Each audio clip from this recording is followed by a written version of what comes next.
Prime Minister Modi takes on corruption and appeasement in Agra rally. Prime Minister Modi condemns opposition's tactics in Agra public gathering. Congress insults Constitution and Dr. B.R. Ambedkar, says Prime Minister Modi. Prime Minister Narendra Modi, while addressing a fervent crowd in Agra, Uttar Pradesh, delivered a series of impassionate speeches, sharply criticizing the opposition while rallying support for his party's agenda. In a fiery address, Prime Minister Modi lambasted the SP Congress alliance, warning against allowing corrupt practices to prevail. He urged the audience not to succumb to the elite schemes of the opposition and asserted his resolve to combat wrongdoing. He also asked the crowd whether they would let go of their property to corrupt the SP Congress alliance. मान लीजिए आपने अपने बच्चों के लिए 4 कमरे का घर बनाया है, तो आपके बाद सिर्फ 2 कमरे आपके संतान को मिलेंगे, 2 कमरे कांग्रेस सपा की जो सरकार बनेगी वो सरकार उसको हड़प कर लेगी। मान लीजिए आपके पास 10 बीघा खेत है, तो 5 बीघा ही आपके बच्चों को मिलेगा, बाकी कांग्रेस सपा की जो सरकार है वो हड़प कर लेगी। आप अपनी संपत्ति क्या कांग्रेस सपा के भ्रष्ट पंजे के हाथ में जाने देंगे? जरा पूरी ताकत से बनाइए, मुद्दा बड़ा गंभीर बनता जा रहा है।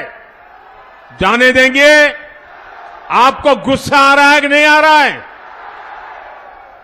Continuing his critique, Prime Minister Modi emphasized the principle of reservation, highlighting its non-sectarian nature post-independence.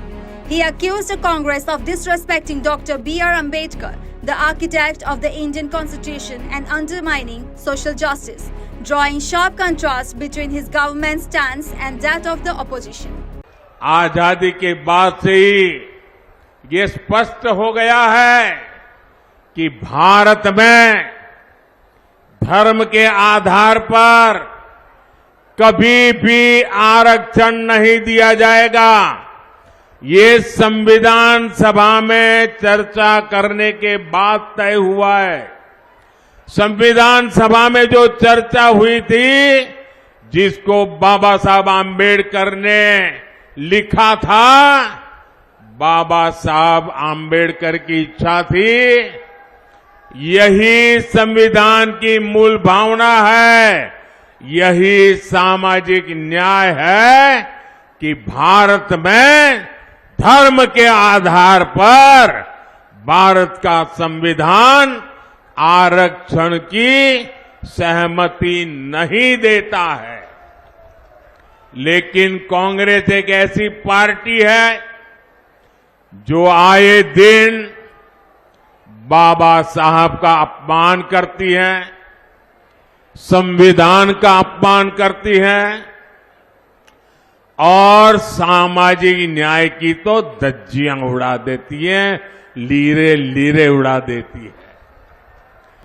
Prime Minister Modi also condemned what he described as appeasement politics, which he argued had divided the nation and marginalized the honest and upright.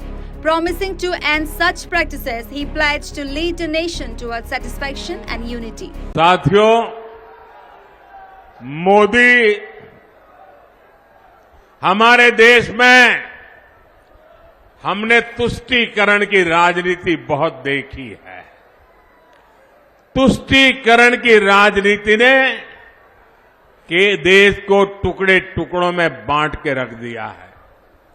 तुष्टीकरण की राजनीति ने सच्चे और ईमानदारों के हक को डुबोया है और इसलिए अब मोदी तुष्टीकरण को समाप्त करके संतुष्टीकरण की ओर आगे बढ़ रहा है। The Prime Minister's speeches in Agra underscored the intensifying political rhetoric ahead of crucial elections, with each word aimed at galvanizing support and shaping public opinion. As the electoral landscape evolves, Prime Minister Modi's words resonate with both fervent supporters and attentive observers, setting the stage for a charged political contest. News Desk reports such the reality.